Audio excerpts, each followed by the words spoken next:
하고 싶은 일보다 해야 하는 일을 찾는 시대, 그렇게 선택권이 제한된 시대를 만든 건 누구일까요? 오늘은 두 분과 과학계의 미래에 대해 이야기를 나눠보려 합니다. 원종우 대표, 박상준 SF 평론가 두 분 나오셨습니다. 안녕하세요. 안녕하세요. 네, 안녕하세요.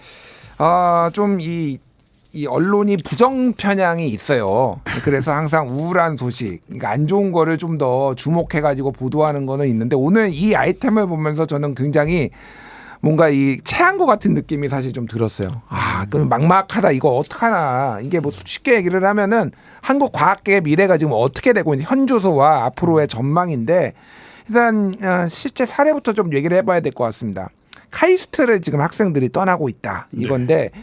지난 15일에 황정아 더불어민주당이 이제 카이스트로부터 제출받은 자료에 따르면은 2021년부터 올해 10월까지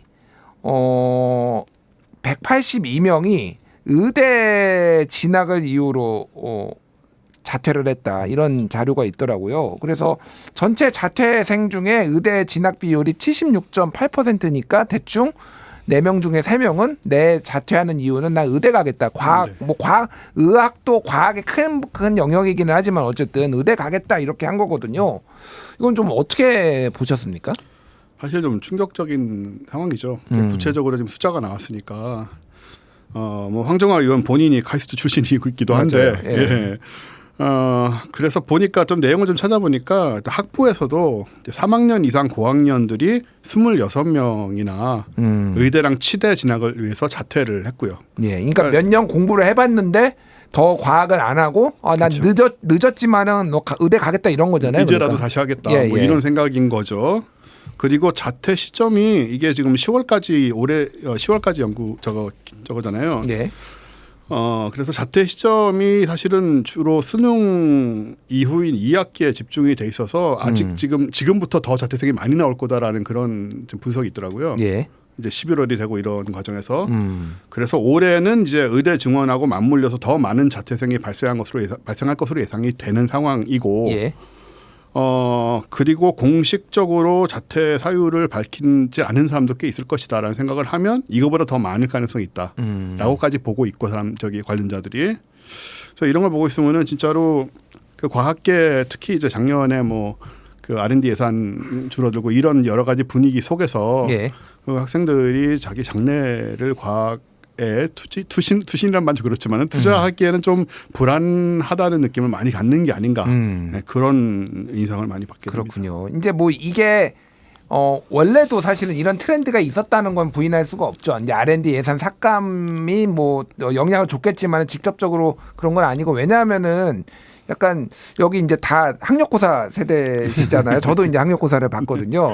예전에 하시겠지만은 그 배치표가 이렇게 있었잖아요. 그렇죠. 어디 뭐 서울대 그래서 무슨 과는 뭐 학력고사 뭐 320점 그렇죠, 뭐 310점대 해가지고 그때는 사실은 이게 그러니까 대학 서열화가 너무 분명해서 기억하시겠지만은 서울대의 가장 낮은 과와 소위 말해서 연세대 의대가 비슷하게 이렇게 배치표가 있었어요. 그러니까 대학 중에서는 의학과가 가장 높은 데 있었지만은 사실 이렇게 조금 대학별로는 굉장히 달랐는데, 지금은 격세지감이 느껴지는 게 전국의 그 학교를 불문하고 일단 의대부터 다 빠지고 그렇게 된다고 뭐 이렇게 얘기를 하더라고요. 이게 이제 소위 말해서 외환위기, 1997년 외환위기 이후에 조금 많이 벌어진 건가 아닌가, 그런 생각이 드는데, 문제는 여기에 R&D 예산 삭감이 불을 질렀다, 이런 얘기들이 있더라고요. 박상준 평론가님 좀 어떻게 보십니까? 예, 맞는 말씀입니다. 사실 카이스트에서 이렇게 의치대 진학을 위해서 자퇴한다고 하는 학생들한테 그들 개개인한테 그 판단의 책임을 좀 물어본다고 하기보다는 그래도 처음부터 의대로 진학을 안 하고 카이스트로 진학을 했을 때에는 이런 응용이든 기초든 과학 쪽에 뭔가 자기의 한번 생을 걸고 한번 파보겠다고 온 학생들이었을 텐데, 이 학생들이 이쪽 분야의 공부를 계속 더 해봐야 뭔가 이 나라에서는 좀 과학 기술 쪽 진로에 밝은 전망이 안 보인다라는 그런 느낌을 받게 된 거 아니겠어요? 근데 그게 사실 이제 금년도 과학기술 예산이 동결도 아니고 전년 대비 삭감이 되는 그런 걸 직접 겪고 목도를 하면서 뭐랄까 진짜 기름을 부은 격이 된 거죠. 예, 그래서 뭐 부랴부랴 이제 뭐 다시 그전 수준으로 다시 예산을 이제 내년에 증액을 하겠다라고 또 얘기는 했지만 뭐 이것도 이따 또 말씀을 아마 나누게 될 것 같은데 이미 제가 볼 때는 이제 엎질러진 물인 거예요. 그렇군요. 예.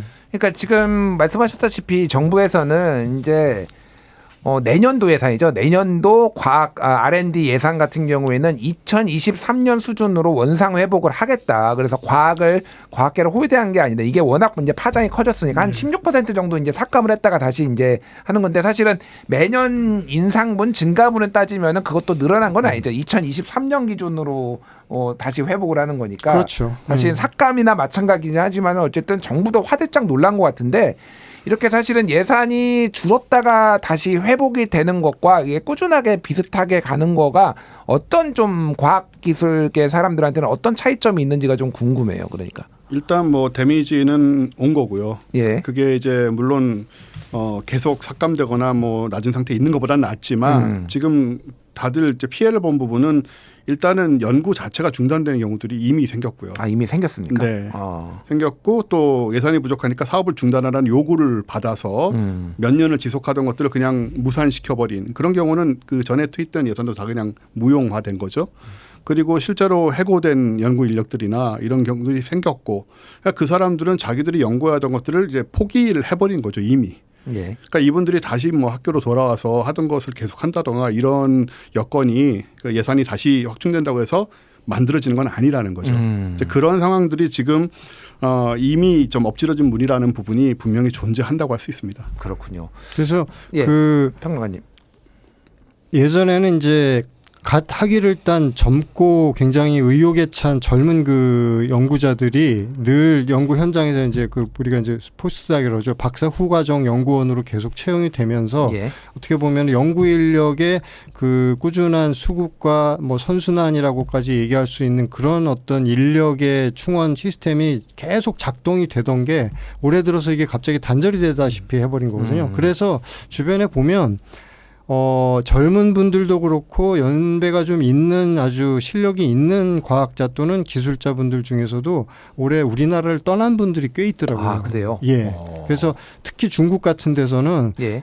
꽤 그러니까 1년짜리 단기가 아니라 단연 계약으로 굉장히 좋은 조건을 제시를 하면서 우리나라의 좋은 연구자들이 올해 제가 알기로는 상당수 외국으로 지금 빠져나간 걸로 알고 있습니다. 이게 과연 내년에 예산이 다시 그 환원이 된다고 해서 그분들이 또 다 들어올까요? 그러진 않을 거거든요. 어쨌든 시그널이라는 게 굉장히 중요한데 정책적 일관성이 지금 무너지면서 이게 굉장히 과학자들이 조금 불안해하는 모습인 것 같은데 4대 과학기술원과 포스텍 등 과학기술 특성화 대학의 설문조사가 있는데 R&D 예산 삭감으로 인해 임금 삭감 피해를 입었다는 학생의 비중이 75.3%, 축소됐다는 비중도 6% 정도 되니까 그러니까 사실은 이제 이게 그 조금 뭐 3% 5% 이 정도 삭감이 아니라 한 16% 뭐 한 8분의 1이 막 줄어버리면은 특히 이제 고정 비용을 빼놓고 사실 인건비에서 줄어드는 게 너무 클 수밖에 없잖아요. 그러니까. 네, 그렇죠. 예, 그렇게 지금 된 것 같습니다. 근데 이제 제가 이게 궁금한 게 지금 박상욱 대통령실 과학수석비서관은 한국의 노벨과학상도 머지않은 미래라고 자신을 한다. 최근에 이렇게 좀 얘기를 했어요. 그런데 한국연구재단에 따르면 과학계 노벨상 수상자가 탐구의 착수의 결과물을 얻기까지 19.1년 한 20년 가까이 걸렸고 과학계에서 검정을 받는데도 10.7년 그러니까 총 한 31년이 이제 걸린다라고 나왔거든요. 결국은 이거는 어떤 과학자가 당장 돈이 되지 않더라도 내가 할 수 있는 연구를 흥미있는 연구를 계속 하다 보면은 한 20-30년 걸리면은 이게 노벨 과학상을 받을 수 있다. 뭐 이런 결론이잖아요. 네. 이게 한국에서 가능한 풍토인지가 좀 궁금합니다. 그거 상황을 두고 이제 뭐 이런 얘기가 있더라고요. 모내기 하지 않은 논에서 풍작을 기대한다라는 그래요?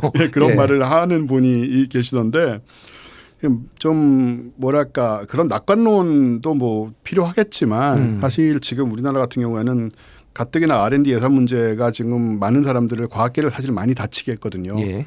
그런 부분에 대해서 이제 현실과 동떨어지는 부적절한 느낌이 좀 있고요. 그리고 그 한국이 기초과학에 투자한 지가 한 30년밖에 안 되고 예. 그 전에는 이제 계속 응용 기술 위주로 투자를 해왔지 않습니까? 그럼 어쩔 수 없는 상황이긴 했지만 그래서 노벨상도 사실 아까 말씀하신 것처럼 수십 년간 어떤 축적이 필요한데 그렇게 생각하면 과연 금방 나올 수 있을까? 게다가 이렇게 사기가 떨어지는 분위기 속에서 예. 좀 현실과는 동떨어지는 느낌을 좀 받게 됩니다. 그렇군요. 그 대통령이 이제 R&D 카르텔 얘기를 하고 거기에서 시작된 거잖아요. 그러면서 이게 이제 많이 삭감이 되고 뭐 예산이라는 게 100% 완벽할 수는 없고 어느 정도 어떤 예산이라든지 뭐 누수가 있는 거는 맞는데 지금 R&D 카르텔을 하면서 오히려 이거를 1년 단위마다 좀 이 성과에 대해서 점검을 하겠다 뭐 이런 식으로 지금 전체적으로 분위기가 바뀌는 것 같아요. 이렇게 되면은 좀 어떤 일들이 벌어질 수 있을까요, 전문가님? 저는 굉장히 좀 부정적인 방향이 아닌가라고 생각을 해요. 그 말씀하셨다시피 노벨상을 받을 정도의 과학적 업적을 쌓으려면 최소한 30여 년 정도의 어떤 투자와 꾸준한 연구가 필요한데 네. 그 정도의 연구 환경을 우리나라에서 그동안 과학계와 과학기술계에 보장을 해왔냐.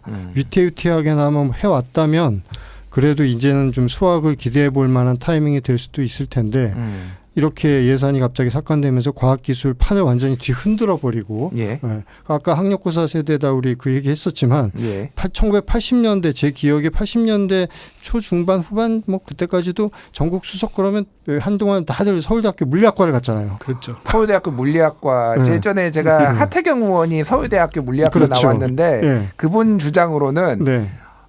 물리학과가 1등이었고 예. 의대는 3등이었대요. 그러니까 이 선호도로 당시에 맞아요. 자기가 예, 예. 입결을 할 때 네. 그래서 나도 의대 갈 걸 뭐 예. 이런 말씀을 예. 하시더라고요. 네, 그래서 예. 뭐 그때 1등이 물리학과 그 다음에는 이제 또 공대에 이제 컴퓨터나 무슨 제어계측공학과 예. 이런 데가 굉장히 높았고 그 다음에 이제 뭐 의대 뭐 대충 뭐 그런 거였던 걸로 기억이 되는데 그때 그러면 물리학과 가셨던 분들 중에서 계속 물리학을 연구하면서 지금 연구 현장에 남아 계시는 분이 과연 얼마나 계신가. 예. 네, 더군다나 그때 물리학과 가가지고 열심히 공부하셨던 분들은 현행 법대로면은 61세가 되면 정년이 돌아오잖아요. 그렇죠. 예, 그러면 사실은 요즘 61세면은 한창 일할 나이지 않습니까? 요즘은 저기 그렇죠. 농촌에서는요 청년회장 합니다. 61세면. 예. 최근에 뭐 대한 예. 노인회장 되신 분도 노인 연령을 뭐 75세로 이제 올려야 된다 뭐 이런 얘기도 하신 것 같던데 예.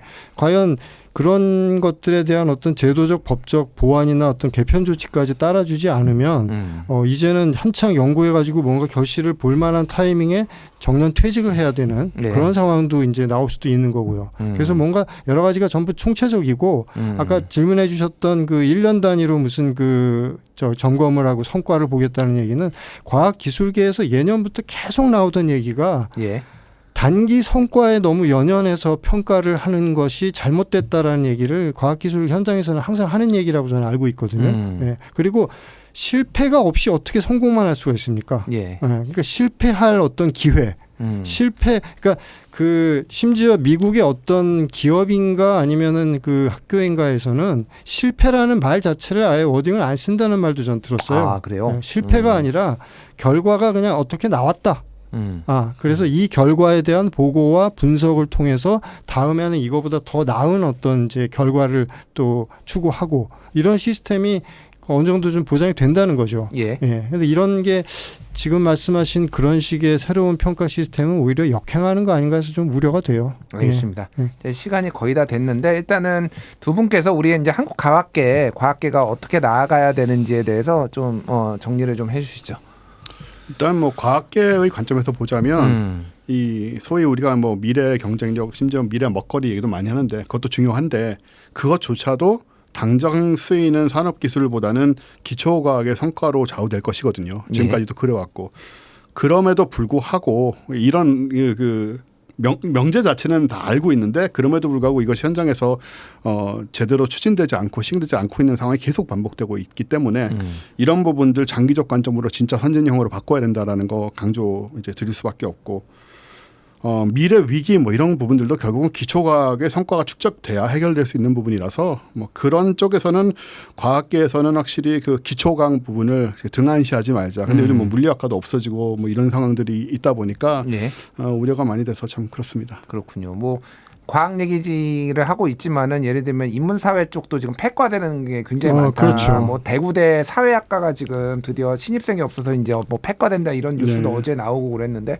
박상준 평론가님은 뭐 어떤 과학계가 어디로 나가야 될지 한번 말씀해 주시죠. 그래서 저는 이제 SF 쓰시는 작가분들하고도 이제 계속 또 소통을 하고 또 이제 이런 과학 그 문화 과학 커뮤니케이션 활동하시는 분들 이렇게 보면 사실 과학기술 R&D 예산이 이렇게 삭감이 된 게 크게 상대적으로 이슈가 돼서 그렇지 문화예술 쪽 예산도 많이 깎였거든요. 그래서 뭐 공공도서관에 뭐 여러 가지 그 작가들을 모셔서 무슨 이를테면 북토크 행사를 한다거나 이런 것들도 올해 굉장히 많이 줄어서 그 SF 작가를 포함한 글 쓰시는 분들이 여러 가지로 또 좀 어려움을 겪고 있고요. 딴 거보다도 그런 행사를 통해서 직접적으로 이제 독자들하고 소통도 하고 자기 작품도 알리고 그런 기회를 또 얻기도 하는 건데 그런 게 좀 많이 줄어들어서 문화예술 쪽 예산을 좀 증액하는 것에 대해서도 더 좀 고려가 있어야 될 것이다. 그런 생각이 들고 한 가지만 더 짧게 첨언을 드리면 말씀하십시오. 그 부처 간 칸막이라고 우리가 표현을 하는 이런 어떤 다양한 어떤 융합과 그 협업의 체계가 저는 이제 좀 더 과학기술을 중심으로 다른 산업계나 문화예술계까지 좀 필요하다라는 걸 최근에 좀 생각을 하게 됐는데 제가 이제 그 뭐 정부 관련 모 위원회에서 직접 한번 이제 경험을 했던 얘기가 뭔가 차세대 AI를 개발을 하면 좋겠다라는 아이디어가 나왔는데 현재 제도와 사회적 어떤 뭐 분위기 뭐 이런 상황에서는 그러려면은 개개인의 어떤 그 정보라든가 이런 것들이 대량의 빅데이터로 일단 AI한테 입력이 돼야 되는데 이게 사실은 굉장히 민감한 문제잖아요. 개인정보 민감하죠. 그래서 이런 건 근데 제가 볼 때는 우리나라가 안 하더라도 결국은 외국의 어딘가에서도 하긴 할 거란 말이죠. 그래서 그런 거와 관련돼서 이렇게 부처 간 칸막이를 낮추고 이렇게 협업하는 그런 시스템도 더 좀 나아졌으면 좋겠습니다. 알겠습니다. 자, 오늘은 한국과학계의 미래에 대해 두 분의 이야기를 나눠봤고요. 저희가 이제 개편으로 인해서 이 코너는 없어지지만은 저희가 이슈가 있을 때마다 두 분을 따로 모시면서 종종 인터뷰하도록 하겠습니다. 오늘 두 분 감사합니다. 감사합니다. 고맙습니다.